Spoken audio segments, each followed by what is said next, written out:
Tudo da Canção Nova em um só lugar. Canção Nova Play. Voltaram alegres os 72 discípulos, dizendo: Senhor, até os demônios se nos submetem em teu nome. Jesus disse-lhes: Vi Satanás cair do céu como um raio. Eis que vos dei poder para pisar serpentes, escorpiões e todo o poder do inimigo.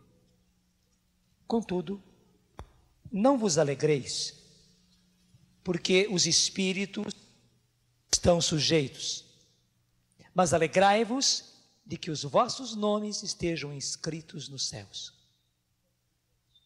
Naquela mesma hora, Jesus exultou de alegria no Espírito Santo e disse: Pai, Senhor do céu e da terra, eu te dou graças, porque escondeste essas coisas aos sábios e inteligentes e as revelaste aos pequeninos. Sim, Pai, bendigo-te, porque assim foi do teu agrado. Todas as coisas me foram entregues por meu Pai. Ninguém conhece quem é o Pai, senão o Filho, nem quem é o... Eu vou ler de novo. Todas as coisas me foram entregues por meu Pai. Ninguém conhece quem é o Filho, senão o Pai, nem quem é o Pai, senão o Filho, e aquele a quem o Filho o quiser revelar. E voltou-se para os seus discípulos e disse: Ditosos os olhos que veem o que vós vedes. Pois digo-vos, muitos profetas e reis desejaram ver o que vós vedes e não o viram, e ouvir o que vós ouvis e não o ouviram. Palavra da salvação. Glória a vós, Senhor.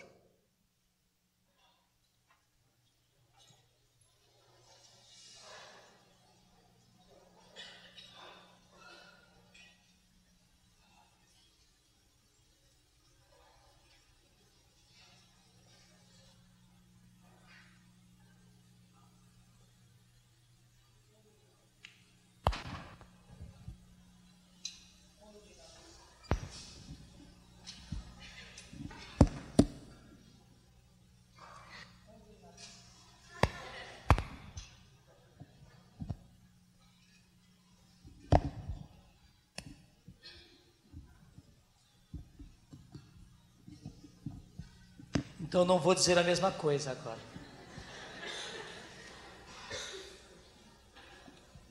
Mas se lembram qual foi o evangelho da missa de ontem? Não é verdade? Foi o mesmo evangelho, somente que em São Mateus. Por aquele tempo, Jesus pronunciou essas palavras: Eu te bendigo, Senhor Pai, Senhor do céu e da terra, que escondeste essas coisas aos sábios e entendidos e revelaste aos pequeninos. E vocês viram também, depois desse evangelho, o que se segue? Leitura de hoje. Nós terminamos no versículo 24. Qual é o título que vem depois? O bom samaritano. O bom samaritano. Quer dizer, nós estamos dentro daquilo que Deus está nos querendo falar. Então o evangelho começa dizendo que os apóstolos, aliás, os discípulos, os 72 discípulos, não foram apenas os 12 apóstolos, não, os 72 discípulos voltaram alegres, dizendo: Senhor, até os demônios se submetem a nós em teu nome. E Jesus disse-lhes: Eu vi Satanás cair do céu como um raio, eis que vos dei poder para pisar serpentes, escorpiões e todo o poder do inimigo. Eles estavam voltando de uma viagem apostólica. Então eu sinto que na celebração de hoje, eu não devo apresentar apenas a conclusão, o retorno da viagem, mas desde o início, como foi que Jesus mandou. Eu peço a vocês que estejam com a Bíblia aberta, no capítulo 10 de São Lucas, onde está todo o envio. Depois disso, designou o Senhor ainda 72 outros discípulos e mandou-os 2 a 2 adiante de si. Por que diz aqui, designou o Senhor ainda 72 outros discípulos? Porque na primeira vez ele mandou os 12 apóstolos. Eles foram e fizeram a missão e contaram o que tinha se passado.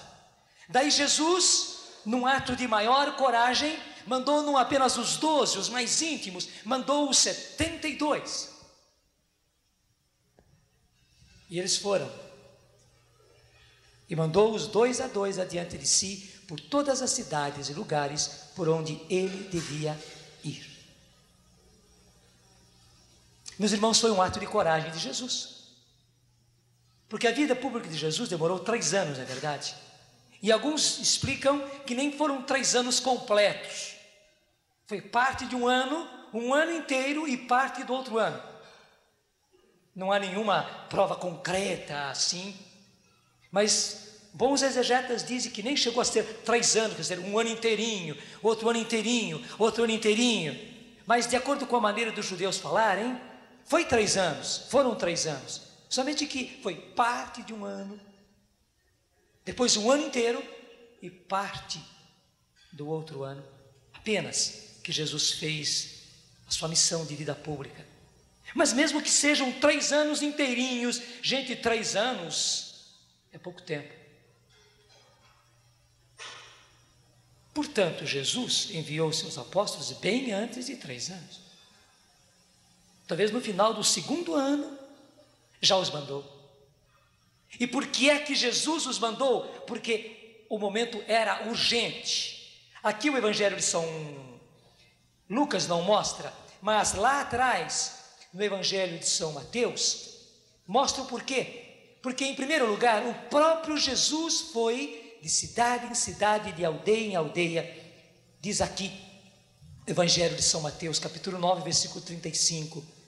Percorria Jesus todas as cidades e aldeias, ensinava nas sinagogas, pregando o evangelho do reino e curando todo o mal e toda a enfermidade. Jesus fez um ministério completo. Ele foi de cidade em cidade, de aldeia em aldeia, ensinando nas sinagogas, pregando o evangelho do reino e curando todo o mal e toda a enfermidade. Pregando e curando, curando e pregando em todas as partes. Agora vem o importante versículo 36. Vendo a multidão, ficou tomado de compaixão, porque estavam enfraquecidos e abatidos como ovelhas sem pastor. Vendo a multidão, ficou tomado de compaixão, porque estavam enfraquecidos e abatidos como ovelhas sem pastor. Não foi naquela hora que ele viu a multidão, não. Jesus foi vendo a multidão de cidade em cidade, de aldeia em aldeia, de sinagoga em sinagoga, onde ele ia, pregando o evangelho e curando a todos. Jesus sentiu no coração a situação daquele povo, enfraquecido e abatido, e diz ele, como ovelha sem pastor. E diz mais uma vez que Jesus ficou tomado de compaixão. Lembra que uma vez nós falamos hoje de alguém tomado de compaixão? Quem foi? Falem alto. O samaritano, que nós dissemos o samaritano é Jesus. Aquele samaritano, quando encontrou o seu irmão caído no chão, acabado pelos ladrões, ficou tomado de compaixão. E eu explicava que compaixão quer dizer, vem de compadecer-se. Compadecer-se quer dizer padecer junto. Aqui novamente Jesus, que foi de cidade em cidade, de aldeia em aldeia, de sinagoga em sinagoga, diz o Evangelho, ele ficou tomado de compaixão. Gente, não é pouca coisa.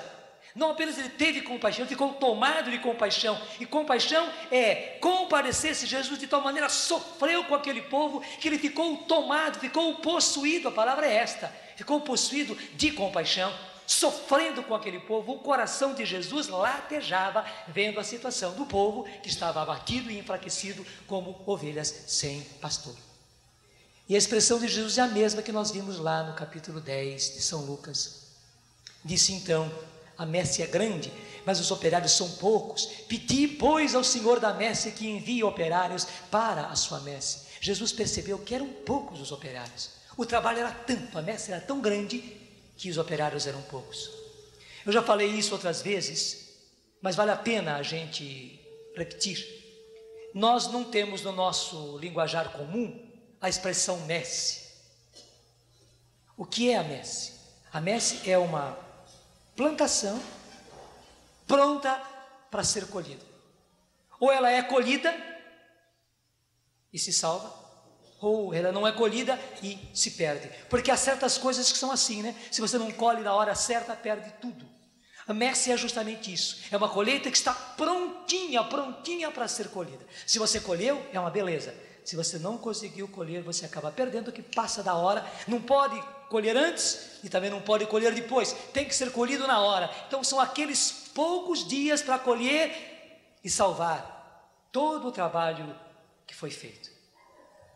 Jesus chama aquele povo de messe, porque Jesus viu que era um povo prontinho, preparadinho para ser colhido.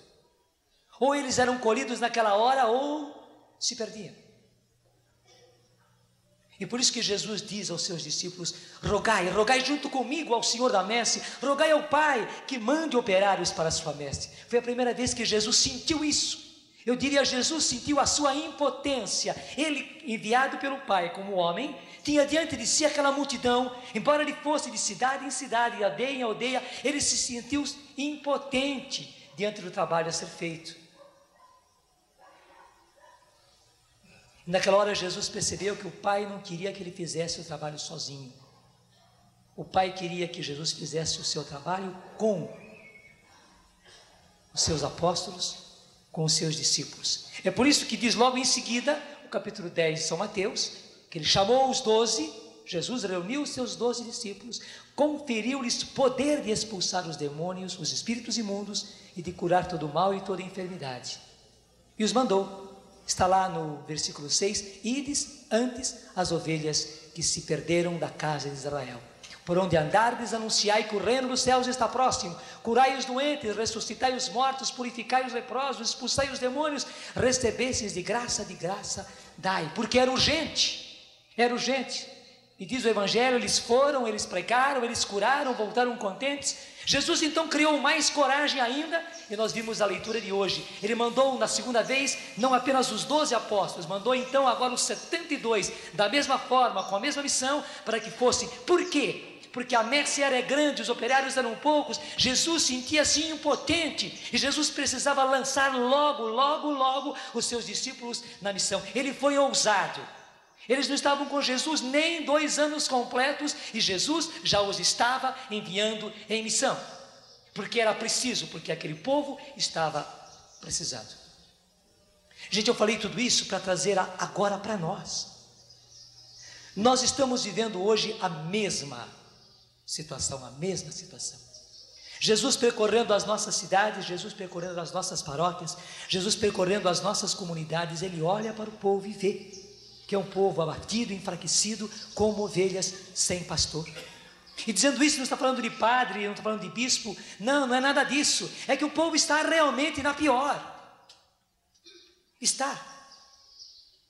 Não é falar mal de ninguém a expressão como ovelha sem pastor, é porque dentro da cultura dos judeus, Jesus sabia o que é a ovelha sem pastor, porque a ovelha necessita de pastor. Sem pastor, ela está enfraquecida, ela está abatida, ela está sarmenta, ela está bernenta, cheia de doenças, e ao mesmo tempo ela está assustada porque falta quem cuide dela, não come bem, não dorme bem, perde a cria, 1000 problemas acontecem com ovelhas sem pastor. E Jesus viu que aquele povo era como ovelhas sem pastor e precisava de pastores. Daí a urgência de Jesus em pegar os 12 apóstolos e enviá-los. Eles foram bem sucedidos. Jesus pega agora os 72 e os envia, e hoje ele está fazendo a mesma coisa. Para dizer a verdade, nós não estamos bem preparados para sair em missão. Não estamos. Eu sei que tem gente que quereria que nós fizéssemos cursos de teologia, de exegese bíblica e de liturgia e de pastoral disso e pastoral daquilo, para sairmos e pregarmos e fazermos alguma. Só que Jesus fez totalmente diferente. Foi pegar o pessoal, inclusive sem grandes estudos. Muita gente que mal e mal fez um ginasial, houve gente que mal e mal fez um primeiro grau, houve gente que fez escola de roça, houve gente que nem fez escola de roça. E o bonito é que Jesus está pegando essas pessoas, enchendo-as com o seu Espírito Santo. Aí está a provisão, está aí. A sabedoria está aí, está as enchendo do Espírito Santo e as está enviando com força, com poder, para irem e para evangelizarem. E o lindo é que esse povo simples, como aqueles 72 discípulos estão indo, estão dando o recado, estão trazendo o resultado para Jesus. É isso que está acontecendo. E por quê? E aí é o mais importante que eu lhes quero dizer nesta noite. Sabe, gente, nós não estamos em tempos normais. Nós estamos em tempos de urgência. Aquilo que nós proclamamos na oração: ó Deus, que santificais a vossa igreja inteira em todos os povos e nações, derramai por toda a extensão do mundo os dons do Espírito Santo, e realizai agora no coração dos fiéis as maravilhas que operastes no início da pregação do Evangelho. Isso está acontecendo porque o Senhor tem urgência. E urgência por quê? Porque nós estamos em fins de tempo. Eu já começo a lhes dizer que não estou falando a respeito de fim de mundo, mas nós estamos em fins de tempo. Nós estamos no final de um tempo, estamos no final de uma era, e os tempos agora são urgentes. Jesus tem necessidade de rapidamente chamar os seus filhos, trazer os seus filhos. A outra passagem do Evangelho, no livro do Apocalipse, onde a palavra de Deus nos diz: ó terra, cuidado, porque o demônio desceu para vós. É o capítulo 12 de Apocalipse. Porque o demônio desceu para vós com grande ira, sabendo que pouco tempo lhe resta. E sabe, meus irmãos, esse final de século que nós estamos vivendo, nós estamos vivendo essa situação de Apocalipse 12, onde o demônio desceu para nós, desceu para a nossa civilização, desceu para o nosso mundo, desceu para a nossa geração com grande ira, sabendo que pouco tempo lhe resta. Ele tem sido ousado. É por isso que está acontecendo toda essa sujeira na face da terra, a sujeira moral ao nosso redor, essa sujeira na televisão, essa sujeira nas músicas, essa sujeira nos teatros, essa sujeira nas revistas. É por isso que há toda essa depravação moral no meio do povo. É por isso que há toda essa onda de vícios, de bebida. É uma coisa lastimável. Hoje não são somente as pessoas de idade que bebem, não são somente os homens que bebem, as mulheres bebem também, de se embebedar. Há alcoolismo e mais alcoolismo no meio das mulheres. Mulheres, mães de família, esposa. Infelizmente o alcoolismo não ficou uma coisa dos homens, não. E não são somente os adultos, os jovens estão bebendo, os adolescentes estão bebendo. Papai e mamãe, fique sabendo e tome cuidado e reze pelo seu filho, interceda pelo seu filho e pela sua filha, porque adolescentes de 12 anos, de 13 anos estão bebendo nos barzinhos, nas lanchonetes. Claro, eles não são tolos, eles não chegam em casa na pior para não dar na vista. O pai e a mãe são sempre os últimos a saber. E por que essa onda toda? Não é que os nossos jovens sejam maus, é que infelizmente o inimigo foi ousado e ousado demais. Ele está depravando tudo, na verdade, como Jesus diz, ele é assassino, ele quer matar. Ele quer matar moralmente as pessoas, ele quer matar fisicamente as pessoas, e por isso ele usa de tudo. Além de usar de toda a depravação, ele usa também dos vícios, está usando demais do álcool. E adolescente e mais adolescentes são simples crianças, são meninas nossas de 12 anos, de 13 anos, que claro, no fim de semana quer sair com as colegas e sai com as colegas, mas que infelizmente bebe, e todas as consequências que você sabe que vem da bebida. E os meninos também. Mas uma coisa que nós não pensávamos, que as nossas meninas de 12, 13, 14 anos bebiam e estão bebendo, sim, estão bebendo.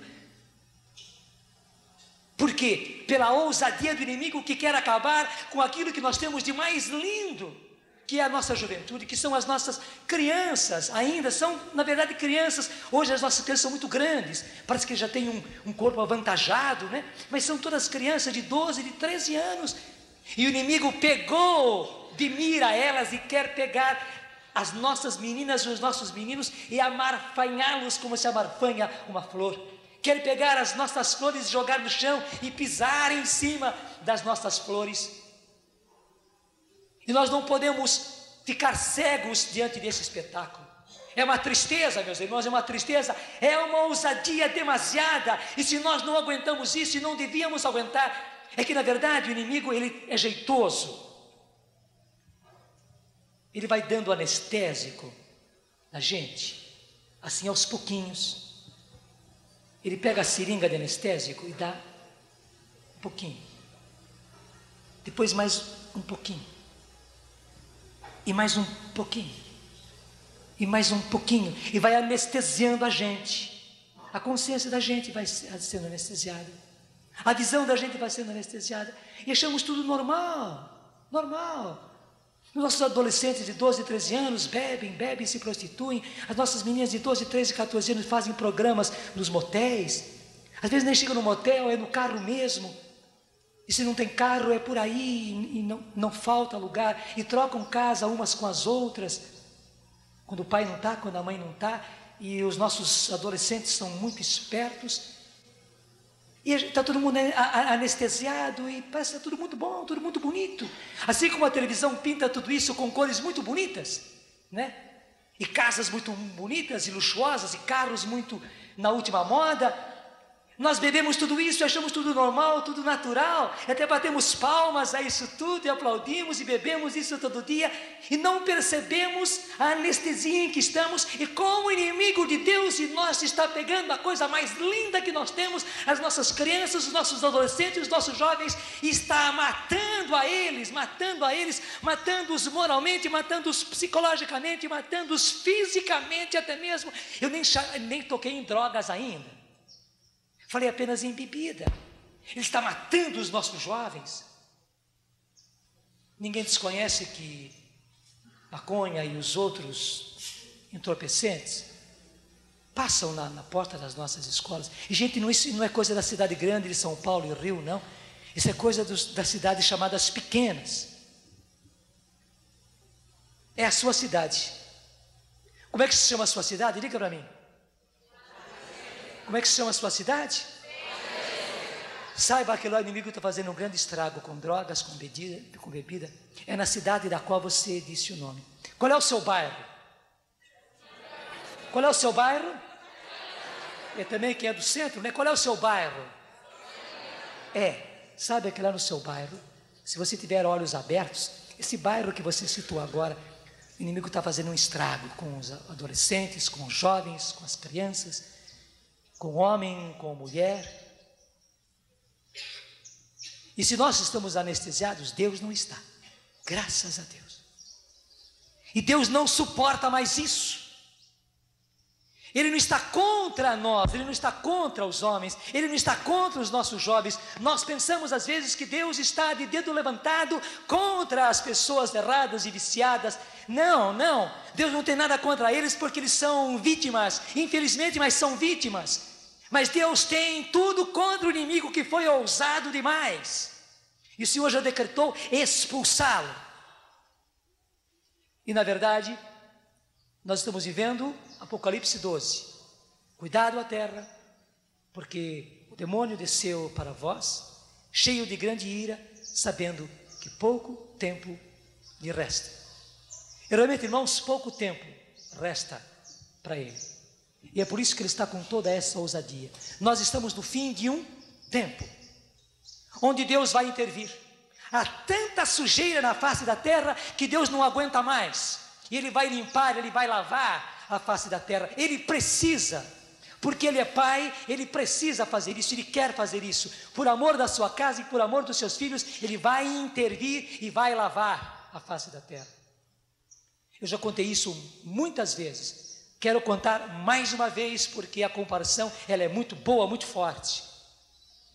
Aconteceu em Queluz, inclusive, no ano de 1979. Choveu muito em Queluz, uns 10 dias de chuva, e nós morávamos lá na Canção Nova, no caminho para o bairro da Figueira, que está cercado de morros. Ao lado da nossa casa é o morro é o alto do pessoal de Queluz, São Geraldo. E justamente descia daqueles morros água e mais água de enxurrada com terra vermelha e bairro, inundando as casas daquele bairro São Geraldo e das ruas e das casas que estavam naquela fileira da rua da Figueira. E entrou enxurrada até 1 metro, 1,5 metros, às vezes 2 metros de enxurrada nas casas. E as famílias foram obrigadas a sair, a largar tudo para trás. Depois que a água foi embora, depois que passaram todos esses dias de chuva, é claro, pai e mãe voltaram para casa para limpar tudo. Por amor da sua casa e por amor dos seus filhos, eles tiveram que fazer a limpeza. Eu me lembro que nós até ajudamos a fazer essa limpeza. O pessoal limpava com enxadão na mão, porque havia tanto barro, tanta lama ficou dentro de casa, que era preciso levar tudo com enxada. Eu me lembro que muita família perdeu coisas preciosas, perdeu joias, perdeu aliança, perdeu correntinha, perdeu documentos, perdeu fotografias, coisas preciosas eles perderam, porque na hora de levar embora aquele barro todo, aquela sujeira toda, essas coisas preciosas foram embora na lama. Depois, com muita água, com escova e com escovão e com vassoura, tiveram que limpar tudo por amor da sua casa e por amor dos seus filhos. Claro, como pais, eles não podiam voltar com seus filhos para aquelas casas naquela sujeira. Gente, é isso que nós estamos vivendo. Entrou tanta sujeira na casa dos filhos de Deus, que Deus não aguenta mais. Ele já decretou limpar, expulsar o inimigo e entrar firme e com a sua mão, como os pais daquelas casas, jogar fora toda essa lama, toda essa sujeira. E aí está a alerta, assim como aqueles meus amigos naquela época perderam coisas preciosas porque estavam na lama, ficaram na lama. Deus hoje está conclamando a todos nós para que nós salvemos, para que nós tiremos o mais depressa possível todas as pessoas que pudermos da lama. Há muitos irmãos nossos, há filhos e filhas nossos, há irmãos de sangue nossos, há marido e a mulher de vocês, que precisam ser tirados da lama. Talvez eles não sejam culpados, mas estão na lama, antes que seja tarde, porque na hora que o Senhor intervir, e o Senhor precisar limpar a face da terra, Ele vai jogar toda essa lama fora, e o que estiver na lama vai ser levado com a lama. Porque muita coisa preciosa foi levada embora naquelas casas de Queluz. Muita coisa preciosa a Deus, muita coisa preciosa a você, talvez seja levada embora, se nós não tomarmos cuidado agora. Então os tempos de evangelizar são agora, não é depois, são agora. Nós estamos em fins de tempo, e fim de tempo é assim. Então nós estamos agora, mais perto, mais perto, mais perto, mais perto, mais perto, mais perto, mais perto do final desse tempo, mais perto, mas vai chegar a hora que esse tempo terminou. Esse tempo terminou, não tem mais jeito, terminou, porque todo o tempo é assim, passa. Na hora que eu estava lá, era um tempo, até eu chegar aqui, esse tempo passou ou não passou? Esse tempo aqui não volta mais. Nós estamos cada vez mais chegando ao final de um tempo. Estamos realmente no final de um tempo. Nós estamos mais perto do final desse tempo do que quando eu comecei a pregação. Eu não estou assustando ninguém, mas é preciso dizer as coisas claras. Infelizmente são muito poucos que dizem as coisas claras assim. Gente, por que é que o Papa João Paulo II tem conclamado o mundo há tanto tempo, e tem ido como peregrino de lugar em lugar, de cidade em cidade, de nação em nação, e virá agora ao Brasil? Por que ele tem feito isso e conclamado todos a uma nova evangelização? Por quê? Porque realmente o Papa é homem de Deus, e ele tem recebido do Senhor todo esse anúncio, ele está sintonizado com o Senhor, ele sente o que Deus está fazendo, e ele percebe que o tempo é urgente. Esse conclamar por uma nova evangelização não é apenas assim, bom, vamos fazer uma nova evangelização e tal, é bom fazer, não, é porque estamos em tempos urgentes, e o Papa sente que o tempo é urgente, e que o tempo é pouco, e que é preciso usar de tudo, é preciso usar de todas as forças, de todas as energias, de todos os meios para evangelizar, em outras palavras, para salvar os nossos irmãos, para arrancar os nossos irmãos do lodo e trazê-los de volta para Jesus. E assim como aconteceu nesse primeiro anúncio do Evangelho, Jesus mandou e está nos mandando, em primeiro lugar, as ovelhas perdidas de Israel. E quem são as ovelhas perdidas de Israel? São os católicos. São os católicos. São os batizados, esses milhares e milhares de batizados, mas que não foram evangelizados.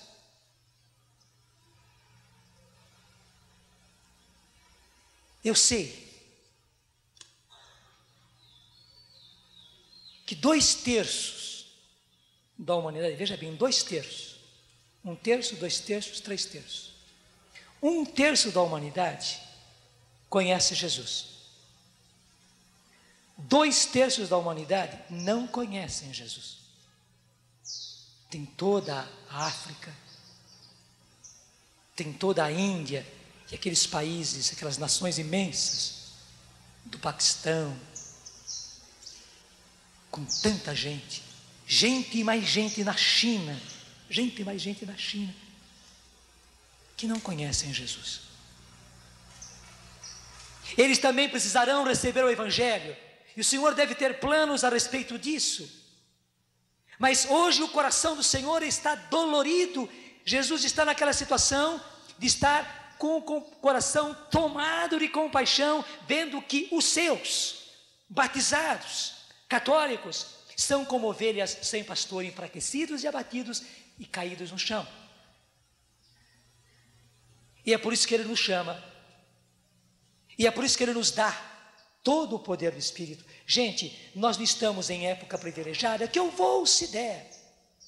Bom, eu vou fazer um trabalhinho por Jesus, porque vai ser bom e tal. Não, nós estamos em tempos de urgência, estamos em tempos de guerra, estamos em tempos de salva-vida.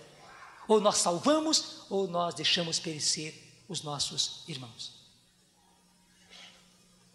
E é preciso trazer os nossos irmãos para a arca da salvação. Vocês se lembram do tempo de Noé?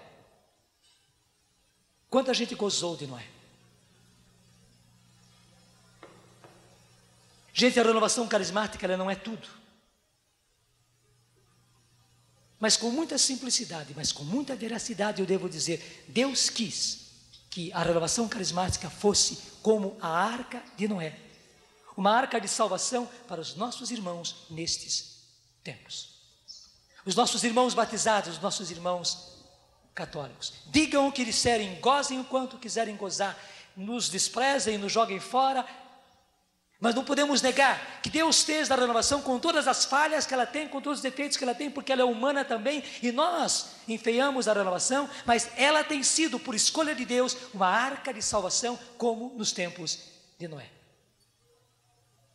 E Deus está empurrando todos e todos para a arca, não está empurrando só os bonzinhos, não, está empurrando nós, e muitos outros irmãos, Nem precisamos fazer muita seleção, como Noé não pôde fazer muita seleção, desculpe a expressão, mas colocou toda a bicharada para dentro da arca, e era preciso botar toda a bicharada, desde os bichinhos até os maiores, para dentro da arca, para salvá-los. É preciso também colocar todos os nossos irmãos na arca, para que se salvem, porque nós estamos com muito pouco tempo,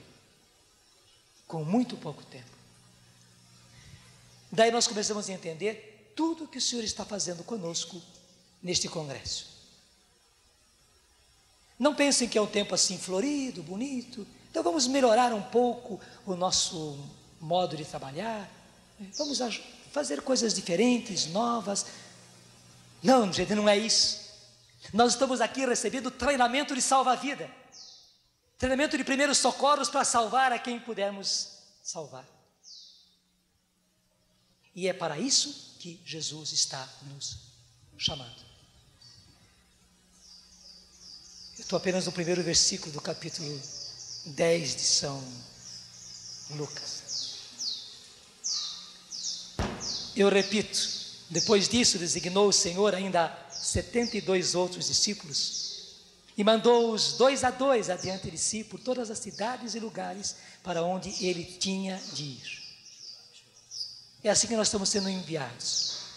Grande é a messe, disse Jesus, mas poucos são os operários. Rogai ao Senhor da messe que mande operários para a sua messe. Gente, não é apenas pedir padres religiosos e religiosas, é também pedir padres religiosos e religiosas. E precisamos muito de padres, de bons padres, de padres santos, de padres comprometidos totalmente com o Evangelho. Precisamos sim, e de religiosos e religiosas totalmente comprometidos com o Evangelho de Jesus e com a obra de evangelização. Precisamos sim, mas não é só isso.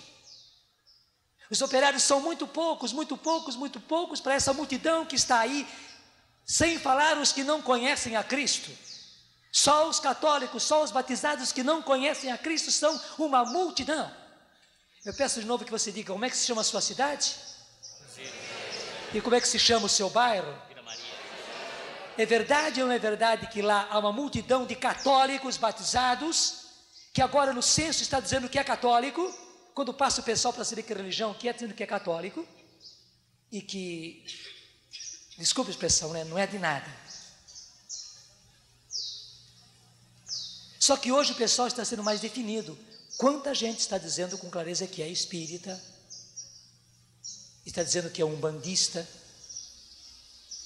mas assim mesmo, com todos aqueles que se dizem umbandistas e espíritas, e kardecistas e espiritualistas, etc, etc, etc, e outros que dizem mais francamente que também não têm religião e tal, ainda o censo vai dar uma multidão de católicos batizados e que não são de nada, infelizmente. Então, diante dessa multidão, nós somos poucos. Capacitem-se disso. Nós achamos que somos demais, que os que estão na renovação e os que trabalham na renovação na sua cidade são demais. Não, gente, não são demais, não são demais. Desculpa trazer uma lembrança aqui, eu até vou sentar. Eu tive um padre muito bom mesmo, velhinho, e deu tudo que tinha que dar de sangue, de energias para a igreja, mas eu me lembro que esse padre falou muitas vezes que ele não queria que houvesse movimentos na paróquia dele, encontros de casais, encontros de jovens, e muito menos renovação, porque o padre dizia, olha, eu já sou de idade, então graças a Deus que só vem essas pessoas aqui na minha igreja, porque senão eu não vou dar conta. Coitadinho, ele era um padre muito bom, um padre muito zeloso. Não estou negando isso, não. Certamente mais zeloso do que eu. Ele cuidava bem da igreja dele, ele cuidava bem da paróquia dele, ele dava sangue por aquilo tudo. Mas só que, infelizmente, a compreensão dele era a compreensão de muitos de nós, que diziam, por amor de Deus, não façam movimentos aqui, não façam encontro de casais, não façam encontro de jovens aqui, não trago renovação aqui para a minha paróquia, não, porque, graças a Deus, só vêm essas pessoas da minha igreja, só essas pessoas que vêm, e se viessem mais eu não ia dar conta. Gente, mas que falta de entendimento, que falta de entendimento, e tem muita gente na renovação que pensa assim, graças a Deus que já temos todas essas pessoas do nosso grupo aqui e tal, a minha casa onde eu faço o grupo de oração não cabe mais, o acapela onde nós estamos não cabe mais, então graças a Deus que só vem essas pessoas, não vamos confundir as coisas, não vamos fazer muita movimentação, porque senão não tem onde colocar, não tem quem tomar conta. Não, gente, Jesus é o Senhor da messe, o Pai é o Senhor da messe. Se nós tivermos mais gente, Ele vai suscitar mais gente para cuidar. Porque de onde vêm os pastores? Os pastores vêm das ovelhas. De onde vocês vieram? Vocês vieram também da lata do lixo, como eu vim da lata do lixo. Jesus foi me pegar lá. Graças a Deus, eu estou completando agora, no dia 2 de novembro, 21 anos de renovação. Vai fazer 21 anos que eu recebi pela primeira vez o meu batismo no Espírito. É uma caminhada. Eu não estou me gloriando, pelo contrário, para dizer, olha como Deus trabalhou em mim. Eu cheguei a esse ponto, depois de 21 anos de trabalho, e o Espírito Santo teve muito trabalho comigo. Não foi mole, coitado. Mas Ele trabalhou, e não posso negar que trabalhou. E mesmo sou obrigado a constatar que Ele trabalhou. Eu não sou aquele homem que Deus quer que eu seja, nem eu sou ainda aquilo que eu quero ser para Deus. Mas graças a Deus eu não sou aquilo que eu era. Eu era da lata do lixo. E hoje eu estou à frente de muita gente. É assim. Não precisamos ter medo, porque há líderes medrosos, porque pensam que somente eles é que vão mandar, como aquele padre, meu colega, bem mais idoso que eu, servia para ser meu pai, mas ele pensava, bom, se vier mais gente, o que vai acontecer? Deus vai suscitar, inclusive desses que vierem à igreja, substitutos para ele. Claro, o único jeito de haver substituto para ele é vir mais gente para a igreja. E para haver substitutos para você, que se acha o único necessário no seu grupo, na sua comunidade, precisa vir mais gente. Para desses todos, Deus tirar os líderes, os pastores que vão cuidar dos outros. Gente, nós somos muito poucos diante da messe grande. E mais do que nunca Jesus pode dizer, a messe é grande. Quer dizer, o plantio está aí. Ou este povo vai ser colhido agora, ou esse povo vai se perder. A hora é agora. Deixa caminhar, senão termina o tempo e eu não saí dos primeiros versículos. Entramos agora no versículo 3. Ide, eis que vos envio como cordeiros entre lobos. Jesus não brinca em serviço. Jesus fala as coisas claras como elas são. Ele não diz assim, oh, que ótimo, vou mandar vocês para um paraíso de delícias. Vocês vão chegar, todo mundo vão acolher vocês, vão abrir alas, deixem passar os grandes servos de Deus que vão entrar. Aplausos e entre os servos de Deus para pregar. Ele não disse que ia ser assim, não. Eu os envio como ovelhas para o meio dos lobos. Nós temos medo da cruz. E Jesus disse, o único meio de trazer as almas de volta para o meu Pai é através da cruz. É através do desprezo, é através da perseguição, é através da dor. Gente, nós sofremos muito pouco. Se eu fosse contar um pouco da minha vida desses 21 anos de renovação, vocês iam ver quanto sofrimento, mas eu digo, eu sofri muito pouco. Realmente, eu sofri muito pouco. Pela causa de Cristo, eu sofri muito pouco. Nós sofremos muito pouco pela causa de Cristo. Sofremos. E a causa dele merece mais. Jesus não brinca em serviço, não. Eis que vos envio como cordeiros entre lobos. Para dizer a verdade, nem na igreja o pessoal nos quer. Não nos quer. Nós somos assim intrusos que viemos para atrapalhar. Estava tudo tão tranquilo na paróquia, nas pastorais, e chegou esse pessoal da renovação. Que turma! Estragar tudo. Estava tão tranquilo, tão bom, tão organizado, desorganizando tudo. E o pior é que toca na gente, toca na consciência da gente e não deixa a gente em paz.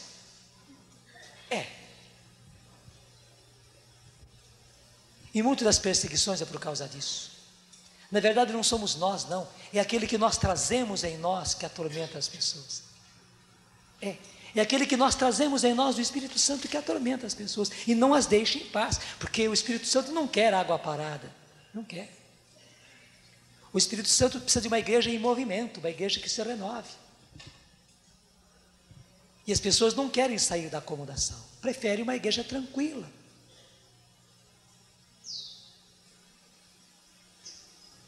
Não leveis bolsa, nem mochila, nem calçado. E a ninguém saudeis pelo caminho. Isso tudo quer dizer, vão sem contarem com os meios humanos. Vão apenas com o necessário, só o necessário. Não é preciso muita bagagem. E um peregrino que vai de cidade em cidade, de aldeia em aldeia pregando o evangelho, não pode carregar muitas coisas consigo. Jesus está dizendo que nós podemos viver só com o necessário. Deixa eu dizer uma outra coisa muito importante e muito grave. É a seguinte, gente, queiramos ou não queiramos, nós estamos em 91, não somos? Não estamos? Nesses 19 anos pela frente, queiramos ou não queiramos, nós vamos ser obrigados a viver só com o necessário. Todos. A humanidade inteira vai ser obrigada a viver só com o necessário. Todo o supérfluo vai cair. E nem é Deus que vai derrubar, não. Porque o inimigo é assim. Eu fiz essa pregação, acho que uns 8 anos ou 9 anos atrás, lá em Piquete. Eu lembro disso. O inimigo é assim. Ele é como a criança que faz o castelo de areia. Depois ele mesmo chega, derruba tudo com o pé. Ele fez esse castelo para a humanidade. Da economia, da riqueza, das comunicações, tanta coisa. Foi ele que foi fazendo, e o pessoal foi engodado naquilo, levando e tal, e achando que estavam com tudo. Acabaram com a natureza, né? Acabaram com as florestas, acabaram com as águas, acabaram com o ar. Acabaram. E agora o inimigo está aí prestes a derrubar toda essa economia, todas essas finanças, todas essas estruturas que foram levantadas não na inspiração de Deus, não nas bases do Evangelho, mas na inspiração do outro. Isso tudo vai cair. Essas estruturas que nós vivemos até agora vão cair. Essas estruturas de conforto que nós adquirimos e de ficar lá diante da televisão e tal, e vidro de uísque ao lado, televisão na frente, e grandes telões e tudo mais, toda essa estrutura vai ruir. Porque não é de Deus, nem é Deus que vai derrubar o próprio inimigo. Ele faz assim, ele é louco, ele constrói o castelo, depois ele mesmo por prazer vai e derruba tudo e diz: bobos que vocês foram, bobos porque me deixaram construir, bobos porque construíram comigo, e bobos agora que eu derrubo tudo. Para os filhos de Deus, os que são de Deus, o necessário não vai faltar. Mas teremos só o necessário. Então, gente, é melhor a gente já ir se preparando desde agora. Senão você vai sofrer muito. Senão seus filhos vão sofrer muito. Entende? E é muito melhor a gente se acostumando só com o necessário agora, que a coisa é livre, do que depois quando formos obrigados pela necessidade a viver só com o necessário. Só com o necessário. E Jesus disse que aqueles que são seus, que são chamados à evangelização, devem ir só com o necessário. E essa expressão chocante que está aqui, a ninguém saudeis pelo caminho, não quer dizer que não pode nem dizer um bom dia. Não, é que o judeu era assim. A saudação dele era chegar na casa do outro e conversa. Passa a manhã conversando, como muitas comadres fazem, né? Conversa a manhã inteirinha. Então fica para o almoço. Bom, então vamos ficar ao almoço e conversa, e depois do almoço conversa. Então espera o lanche, né? Então espera o lanche e conversa. Já está tarde, não vamos viajar, né? Então vamos esperar a tarde, janta, lava o pé, né? Dorme. Amanhã você viaja. Os judeus eram assim. Jesus então disse: não saudeis ninguém pelo caminho. Se você vai parar para saudar alguém, vai ficar da manhã para o almoço, do almoço para o lanche, do lanche para a janta, da janta para dormir, né? Então, é nesse sentido. Jesus quer dizer, os tempos são urgentes, não há tempo a perder, então não gastem tempo saudando aqueles que vocês encontram pelo caminho. Não é que devemos ser mal educados, não. A expressão é chocante, mas quer dizer isto: em toda casa em que entrardes, dizei primeiro, paz a esta casa. Se ali houver algum homem pacífico, repousará sobre ele a vossa paz, mas se não houver, ela tornará para vós. Permanecei na mesma casa, comei e bebei o que eles tiverem, pois o operário é digno do seu salário. Não andeis de casa em casa. Em qualquer cidade em que entrardes de vos receberem, comei o que se vos servir. Isso é só o necessário. Não vai faltar o necessário para os de Jesus. Curai os enfermos que nela houver e dizei-lhes: o reino de Deus está próximo. Gente, tudo isso quer dizer: entrem na casa, falem às pessoas, tragam a paz a esta casa, curem os doentes, curem as almas, anunciem o reino de Deus. Gente, agora o trabalho é pessoa a pessoa, é homem a homem, é corpo a corpo. Inclusive eu digo, nessa dinâmica que Jesus quer, nós não vamos contrapor-nos em nada à igreja, nós não precisamos entrar em estruturas eclesiásticas. Eu não sou nada contra a igreja, claro que não, eu sou da igreja, Não sou contra as estruturas eclesiásticas, mas há pessoas que se complicam e querem fazer tudo dentro da estrutura eclesiástica, e se complicam, e não é para se complicar. O trabalho é corpo a corpo, é pessoa a pessoa, é ir de casa em casa. Isso você pode fazer, e você precisa fazer, isso você deve fazer, entende? Nós pensamos que temos que reunir o pessoal na igreja, reunir o pessoal na capela, nós temos que reunir o pessoal no salão paroquial, e lá fazermos a nossa palestra, darmos nosso recado. Não, Jesus disse ao contrário, não é vir à igreja, é ir ao povo, porque esses católicos, esses batizados, não virão à igreja, é preciso ir a eles. Não é eles virem à igreja, é hora de nós irmos a eles, é ir de casa em casa, é entrar na casa e dizer paz a esta casa, e lá falar de Jesus, e lá falar do Evangelho, e lá dar o seu testemunho, é dizer para eles que também Jesus tirou você da lata do lixo, e você hoje mudou-se tanto só pela misericórdia do Senhor, e convidar as pessoas também a se entregarem a Jesus e mostrarem todo o caminho de salvação que elas têm diante de si, e orarem com elas, e se necessário orar para a cura da pessoa que está ali, a cura do filho, a cura do doente que está no quarto. E Jesus disse, e os milagres vão acontecer. Nós temos nos complicado porque queremos que os prodígios de Jesus aconteçam no âmbito eclesiástico e debaixo da aprovação dos eclesiásticos, e não é assim, ninguém vai precisar saber. Nós queremos que os milagres e as curas aconteçam na igreja e na capela e sejam confirmados pelo pároco. Nós somos tolos, não é isso não é vir para a igreja, é ir ao povo. Depois o povo virá para a igreja também, como eu falei hoje cedo, mas agora é hora de ir ao povo e de tocar as pessoas lá, e orar pelas pessoas lá, e levar a cura de Jesus para as pessoas lá, saibam ou não saibam os outros, testemunhem ou não testemunhem, proclamem ou não proclamem, confirmem ou não confirmem. O que Jesus quer é um povo curado, um povo que entenda que Deus está vivo, que Deus está operante, que Jesus é o mesmo de ontem, de hoje e de sempre.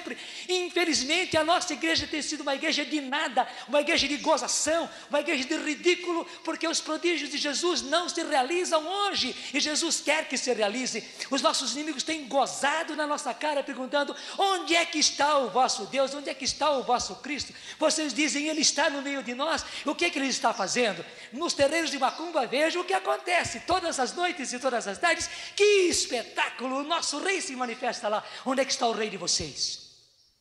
E é preciso que nós mostremos o nosso rei. E se nos âmbitos eclesiásticos não nos deixam fazer e até nos crucificam, não é para ficar no âmbito eclesiástico, é para ir às casas.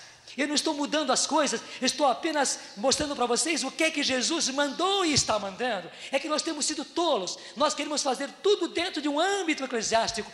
Deixem que os eclesiásticos façam as coisas deles dentro do âmbito eclesiástico. Você que é leigo, você é livre, você não é padre. Eu tenho que obedecer às estruturas eclesiásticas. Você não, você é livre da liberdade dos filhos de Deus.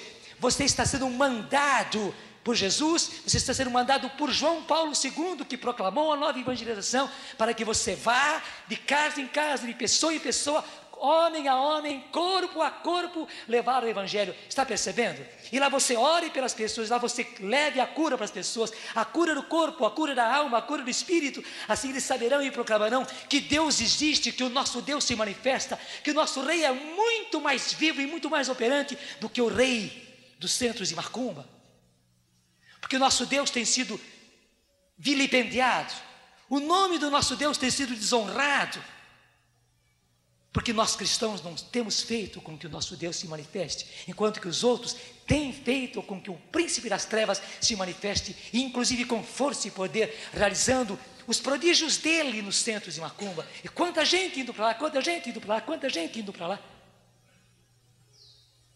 Irmãos, é preciso mudar todas as coisas, é preciso ter sabedoria. Acho que vocês me entenderam. Se você não entendeu bem, volta a fita depois, escuta de novo, vê de novo. Não me faça falar aquilo que eu não falei.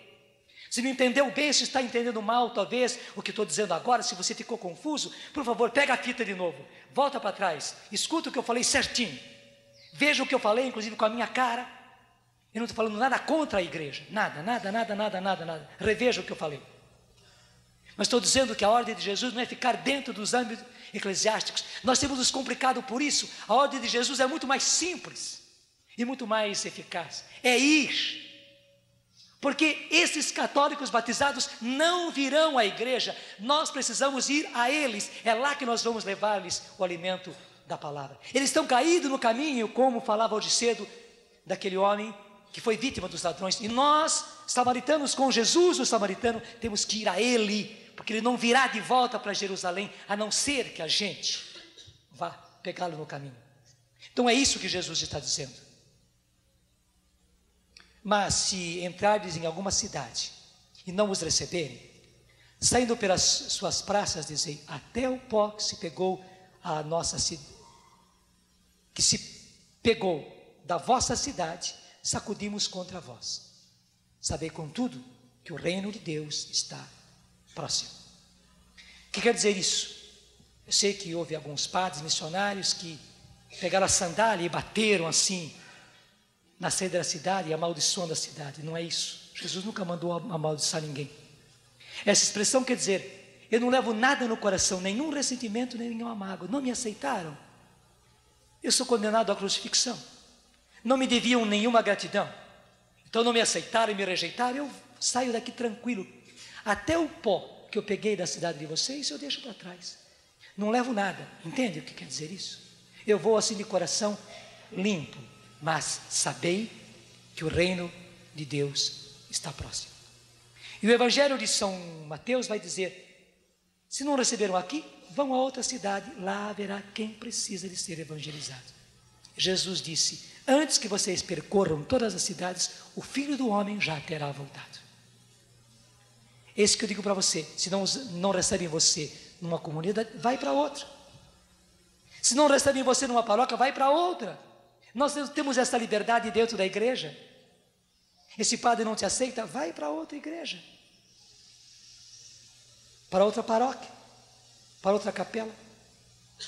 Sai daquela cidade e vai para outra cidade, tem tanta cidade necessitando.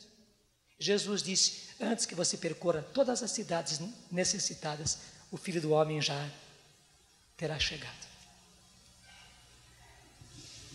Eu acho que eu cheguei até o final. Versículo 16: quem vos ouve, a mim ouve, quem vos rejeita, a mim rejeita. E quem me rejeita, rejeita aquele que me enviou. E agora chega o Evangelho de hoje. Voltaram alegres os 70, dizendo: Senhor, até os demônios se submetem a nós em teu nome. E Jesus então vai nos receber e dizer: que bom, realmente como os meus primeiros discípulos, vocês voltam, e eu posso dizer verdadeiramente, até os demônios se submeteram ao meu nome quando vocês o pronunciaram. Então agora venham e não se alegrem porque os demônios se submeteram a vocês, não, mas se alegrem porque o nome de vocês está escrito no livro dos céus. Vocês são meus, vocês me pertencem, vocês são meus apóstolos, vocês deram o meu recado. Alegrem-se porque o nome de vocês está escrito no reino dos céus. E mais uma vez eu te bendigo, ó Pai, Senhor do céu e da terra, porque escondeste essas coisas aos sábios e aos inteligentes desse mundo e as revelaste aos pequeninos. Como são belos os pés do mensageiro que anuncia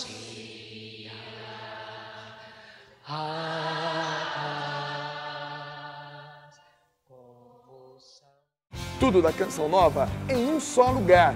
Canção Nova Play.